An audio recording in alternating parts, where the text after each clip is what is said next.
ஐயனார் துணையில் அடுத்து என்ன நடக்க போகுதுன்னு வாங்க பார்க்கலாம்.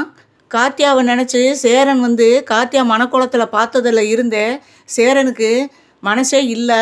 கார்த்தியாவை நினச்சிக்கிட்டே இருக்காங்க. கார்த்தியா நினப்பிலையே அவருக்கு வேலையும் பார்க்க முடியலை. அவங்கள நினச்சி நினச்சி மனசுக்குள்ளே அழுகிறாங்க. வாய் விட்டும் போய் கதறி அழுகிறாரு. பாத்ரூம்குள்ளே போய் அழுதிட்டு வெளியே வர்றாரு. அவரை மனசாக மாற்றிக்கிறவும் முடியலை, அவங்கள மறக்கவும் முடியலை. என்ன செய்கிறதுன்னு தெரியாமல் சமாளித்து சரி வேலையை பார்ப்போம் அப்படின்னு சொல்லிட்டு வேலையில் கவனத்தை செலுத்தினாலும் நம்மளுக்கு கார்த்தியா நினப்பு வராதுன்னு சொல்லிட்டு வேலை பார்க்க ஆரம்பிக்கிறாரு. அப்போ ஆரம்பிக்கையில் அவருக்கு அப்பையும் கார்த்தியா நினப்பு தான் வருது கண்ணுக்கு முன்னாடி.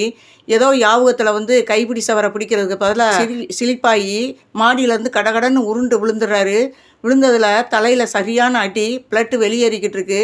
பிழுகையில் கத்திடுறாரு. அந்த சத்தம் கேட்டு எல்லாருமே ஓடியாடுறாங்க. பக்கத்தில் வேலை பார்த்தவங்கெல்லாம் ஓடியாந்து பார்த்தா மயக்கம் போட்டு விழுந்துடுறாரு.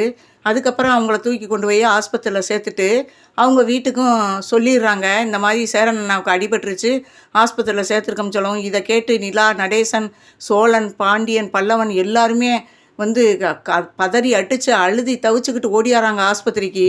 சோழன் சொல்கிறாரு, எவ்வளவோ சொன்னோம், கார்த்தியாவில் கல்யாணம் பண்ணியிருந்தா இந்த நிலமை அவருக்கு ஏற்பட்டிருக்காது. கார்த்தியாவை நினச்சி இப்படி மனசு உடஞ்சி இப்படி ஏதோ வேலை கவனத்தில் இப்படி விழுந்துட்டாரு அண்ணே அப்படின்னு சொல்லிட்டு தேமி தேமி அழுகிறாரு. பாண்டியன் பல்லவனை சமாளிக்கமுன்னா பெரும்பாடாக இருக்குது நிலாவுக்கு அதுக்கு மேலே இருக்குது. சேரனுக்கு ஒன்றுன்னா நிலாவினால் தாங்கவே முடியாது. அப்படி அவங்களும் அழுதிட்டு இவங்களுக்கு ஆறுதல் சொல்ல முடியாமல் இருக்காங்க. நடேசன் ஒரு பக்கம் வாயில் துட்டை வச்சுக்கிட்டு கதறி கதறி அழுகிறாரு. அவர் இதுவரையிலையும் காமெடியாக பேசி சிரித்து தான் நிலாவும் பிள்ளைகளும் பார்த்துருக்காங்க. ஆனால் இப்போ இப்படி அழுவாருன்றதை அவங்க நினச்சி கூட பார்க்கல. வாய் விட்டு அப்படி கதறி அழுதிட்டு சொல்கிறாரு, அந்த பொண்ணு வீடு தேடி வந்துச்சு, பேசாமல் கழுத்தில் தாலி கட்டிருந்தானா இவனுக்கு இந்த நிலைமை ஏற்படுமா? எவ்வளவோ சொன்னமே கேட்கலையே, இப்படி விட்டு கொடுத்துட்டு இப்போ அவனால் மறக்க முடியாமல் இப்படி விழுந்து அடிபட்டு கிடக்கானே, நான் பெத்த பிள்ளை அப்படின்னு சொல்லிட்டு தேமி தேமி அழுகிறாரு. அப்போ அந்த நேரம் டாக்டர் வெளியில் வர்றாரு. வெளியில் சொல்கிறாரு, ரிலேஷன் யாராவது இருக்கீங்களா அப்படின்னு கேட்கவும், நாங்கள் எல்லாருமே அவங்க ரத்த பந்தம் தான் அப்படின்னு சொல்லவும், அப்படியா அப்படின்னு சொல்லிட்டு சொல்கிறாங்க. இந்த மாதிரி பிளட்டு ரொம்ப லாஸ் ஆகிருக்கு, அதனால் ஏ பாசிட்டிவ் அவருக்கு தேவைப்படுது, உங்களில் யாருக்காவது இருக்கா அப்படின்னு கேட்குறாப்புல.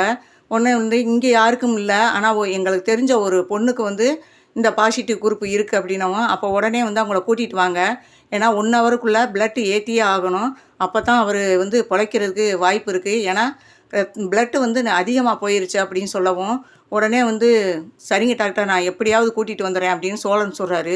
அப்போ நிலா கேட்குறாங்க, யார்கிட்டங்க இருக்குது அப்படின்னவும், வேறு யார்கிட்டங்க, கார்த்தியா தான் அந்த குரூப்பு அப்படின்னு சொல்லவும், எங்கள் இப்போ போய் கூப்பிட்டா கார்த்தியாவில் விடுவாங்களா அப்படின்னா, விட்டுத்தாங்க ஆகணும், எங்கள் அண்ணன் அவங்களுக்காக வாழ்க்கையே விட்டு கொடுத்துருக்காரு, இதை கூட அவங்க செய்ய மாட்டாங்களா, வாங்க போவோம் அப்படின்னவும், அப்போ நடேசனும் சொல்கிறாரு, நானும் கூட வர்றேன், ஏன்னா கஸ்தூரியை பற்றி உங்களுக்கெல்லாம் தெரியாது, அவள் இந்த மாதிரி நேரங்களில் தான் ரொம்ப காலவாருவா அப்படின்னு சொல்லவும், சரி வாங்க அப்படின்னு சொல்லிட்டு 3 பேரும் போகிறாங்க.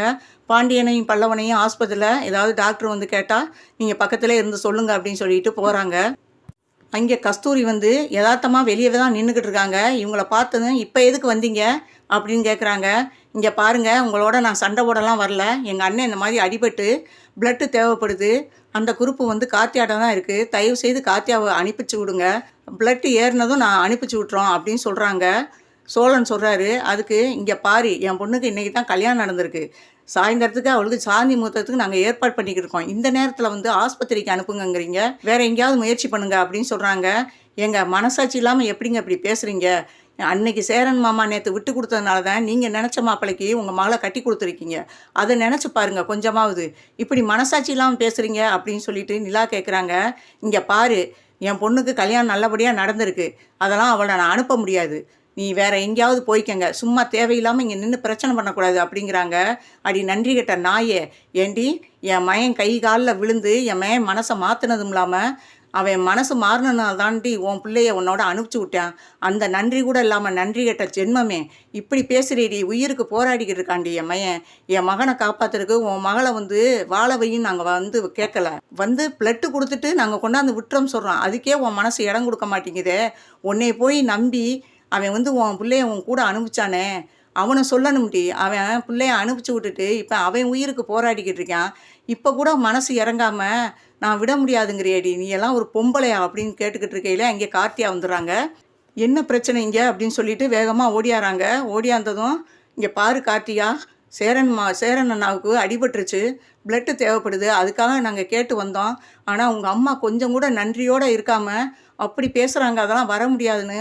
நீங்கள் வந்து அந்த குறுப்புத்தனம்ல 1 ஹவருக்குள்ளே பிளட்டு கொடுக்கலைன்னா ஒரு உயிரே போயிருன்னு சொல்கிறாங்க. எவ்வளவோ கெஞ்சி பார்க்குறோம். ஈவு இரக்கம் இல்லாமல் உங்கள் அம்மா பேசுகிறாங்க கார்த்தியா அப்படின்னு சொல்லி நிலா சொல்கிறாங்க. சி நீ எல்லாம் ஒரு அம்மாவா அப்படின்னு அவங்க அம்மாவை பார்த்து பேசுகிறாங்க கார்த்தியா. உன்னை அம்மான்னு சொல்லிக்கிறவே எனக்கு வெக்கமாக இருக்குது. அவர் கை காலில் விழுந்து அவரை எவ்வளவோ மைண்டை சேஞ்ச் பண்ணி என்னைய வந்து உங்கள் கூட வர வைக்கிற மாதிரி பண்ணுனேன். அப்படியாப்பட்ட மனுஷன் இன்னைக்கு அடிபட்டு கிடக்காருன்னு சொல்லி கெஞ்சுறாங்க வந்து. நீ வந்து அனுப்ப முடியாதுன்னு சொல்கிற. உன்னை அம்மான்னு சொல்லிக்கிறவே எனக்கு வெக்கமாக இருக்குது. 5 அறிவு ஜீவன் கூட ஒரு நாயை வீட்டில் வளர்த்தா கூட அது நன்றியோடு வாலாட்டிட்டு அந்த எஜமானுக்கு நன்றி சொல்ல கடமைப்பட்டிருக்கோம். ஆனால் வந்து உனக்கு வந்து உன்னுடைய கௌரவத்தை காப்பாற்றுறதுக்கு உன் கூட என்னை அனுப்பிச்சி விட்டாரு. அந்த மனுஷன் இன்னைக்கு ரத்த காயத்தில் கிடக்காரு, பிளட்டு தேவைப்படுதுன்னு அனுப்ப முடியாதுங்கிறியே. நீ எல்லாம் இந்த ஜென்மத்தில் திருந்த மாட்டேன். உனக்கு நான் மகளாக பிறந்ததுக்கு வெக்கப்படுறேன், வேதனைப்படுறேன் அப்படின்னு சொல்லிட்டு வாங்க நான் வர்றேன் அப்படின்னு சொல்லிட்டு, அடியே மாப்பிள்ளைக்கு என்ன பதில் சொல்கிறது?